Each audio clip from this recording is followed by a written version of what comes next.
Cláudio, bastidores do poder no ar, pontualmente às 5 da tarde, mais ou menos esse horário, deve estar começando aí em Brasília, uma reunião entre o presidente da Câmara, Arthur Lira, e o presidente do Supremo, Luiz Fux. Na pauta, as emendas que estão dando o que falar nos últimos dias, Cláudio. Na pauta, as decisões do Supremo Tribunal Federal de Também, clara isso. interferência nos trabalhos do Poder Legislativo, né? Eu acho que essa é uma questão que não pode não acabar bem, é porque a sorte também que a política tem, né, neste momento é que há na Câmara um presidente, como é o caso de Arthur Lira, muito dado ele é muito firme e tal na defesa dos interesses lá da Câmara e do Poder Legislativo, mas ele também é um político hábil e, portanto, não vai procurar uma linha de confronto.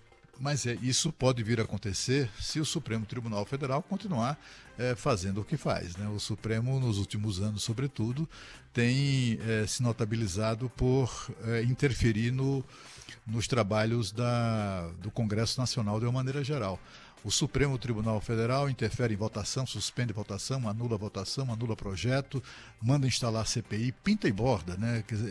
Para isso, basta que qualquer parlamentar de partido de oposição, partido minoritário que não tem votos ou que é derrotado nas votações, requeira, solicite, entra com ação no Supremo e ganha, né? O partido Rede Sustentabilidade só tem um deputado, aliás, deputada, e é líder, né? Líder dela mesma, mas só tem uma deputada e, apesar disso, o Rede Sustentabilidade, que não tem votos, né? Que perde votações, portanto, importantes, e quando isso acontece, vai ao Supremo e reverte. Quando tem lá uma nomeação feita pelo chefe do Poder Executivo, o Rede, ou o PDT, ou o PSOL, ou qualquer desses partidos minoritários não gosta daquilo, vai lá e consegue no Supremo reverter ou anular o ato do chefe do Poder Executivo. Tem acontecido mais ainda no Poder Legislativo, e a conversa que será estabelecida hoje entre o presidente da Câmara e o presidente do Supremo é nessa direção. Tem ação no Supremo querendo que o Supremo proíba a votação em segundo turno da PEC dos precatórios. É um descalabro isso, né? Que o Supremo aceite deliberar sobre esse tipo de coisa. Que tenha lá deputados que tentam essa manobra, isso sim é que é manobra, né? Tenta essa manobra para reverter derrota ou para impedir derrota. É uma lástima que isso aconteça, que os próprios parlamentares provoquem esse tipo de ação, né, ou de decisão do Supremo Tribunal Federal. Mas o Supremo tinha a obrigação de jogar isso no lixo, simplesmente manda para o arquivo. O Supremo não tem que estar se metendo em assuntos da economia interna de nenhum outro poder. Mas o Supremo não se faz de rogado. A gente tem visto aí que suas excelências sempre estão ali dispostas a tomar decisões sobre isso. Raramente acontece uma decisão que é contrária à pretensão dos partidos de oposição minoritários e sem votos. Sempre assim. O que prevalece é quem não tem voto. Isso não é democracia. Pois é, e em meio a esse debate, Lana, muita expectativa para a votação da própria PEC dos precatórios, né? A previsão já na semana passada era de votação amanhã. O líder do governo na Câmara, Ricardo Barros, já destacou que com algum entendimento diferente aí sobre as emendas do relator aí por parte do Supremo, a PEC vai ser votada, isso não altera, mas fica no ar essa expectativa para essa votação amanhã. E como será a tramitação da PEC se aprovada pela Câmara dos Deputados? Exatamente, Cris Panvec, a notícia é que amanhã tem essa sessão marcada. A decisão dos ministros do Supremo Tribunal Federal, porque a ministra Rosa Weber deu uma liminar, são pedidos diferentes. Eu vou tentar simplificar, mas ela abriu para votação do colegiado plenário virtual até amanhã à noite. E amanhã está marcada a nova sessão para a segunda votação da PEC dos precatórios na Câmara. Então fica uma dificuldade ali dos deputados para entender o que o Supremo Tribunal Federal pode decidir. Afinal de contas, como ressaltou o Cláudio Humberto, tem inclusive um pedido para suspender a votação em segundo turno.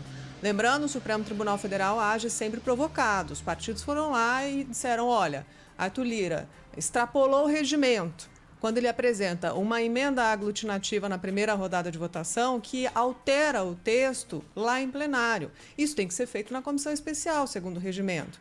Arthur Lira extrapola o regimento quando ele autoriza que deputados que não estavam em plenário, ao contrário do que ele tinha feito nas sessões anteriores, votassem só para reforçar o quórum ali. Então, esses questionamentos foram feitos ao Supremo Tribunal Federal e também um outro questionamento foi feito com relação ao pagamento dessas emendas do tal do orçamento secreto. São as emendas do relator.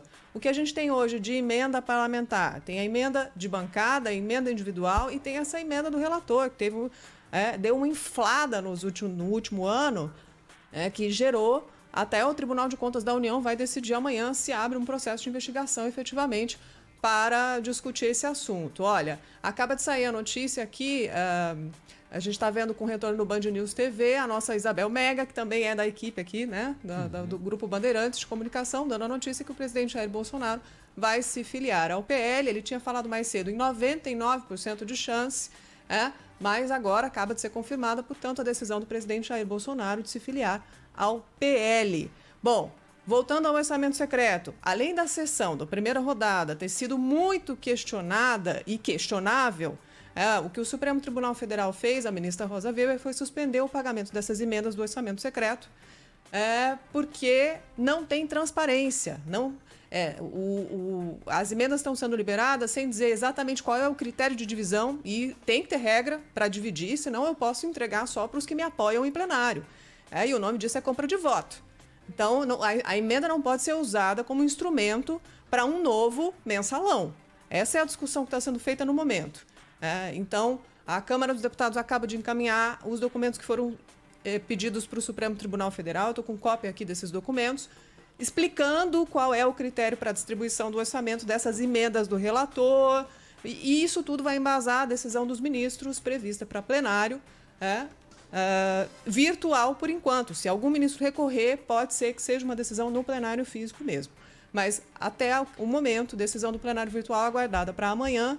Provavelmente a votação em plenário, se for, de acordo com o que você disse, que o líder conseguir prever, pode ser que a votação em plenário comece antes. Mas acho que o impasse jurídico embola um pouco o meio de campo para construir o quórum e entrar à noite ali no plenário para uma votação do segundo turno, sem saber o que vai acontecer com o primeiro turno dessa votação. Cris, para encerrar, eu acho que é importante a gente destacar também que eu consegui confirmar com uma fonte, com mais de uma pessoa parlamentar, dizendo que teve uma negociação explícita ali para receber essas emendas do relator de acordo com o voto em plenário. 10 milhões de reais em emenda para votar com a PEC dos precatórios em plenário. E apesar de não haver nenhuma ilegalidade na distribuição das emendas, elas precisam respeitar os critérios da Constituição, publicidade, transparência. É um imbróglio que vai dar muito pano para manga, Cris.